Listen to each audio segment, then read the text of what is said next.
হ্যাঁ, আসসালামু আলাইকুম রানা ভাই। আসসালাম ভাই। আপনি কি করেন এটা? ম্যাগনেট সার্ভারের হেডের কয়েল বানতেছি।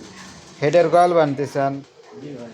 এইটাই কি আপনি ম্যাগনেট চার্জার মেশিনের হেড হিসেবে ব্যবহার করেন? জি ভাই। এইটা কি কোম্পানির তামাতে ব্যবহার করতেছেন? বিআরবি ভাই। বিআরবি।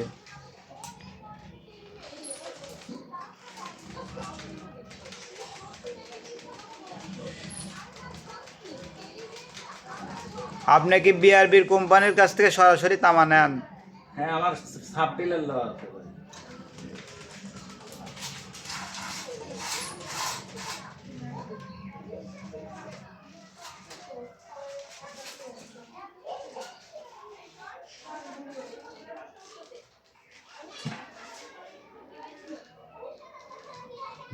ওই চল যা।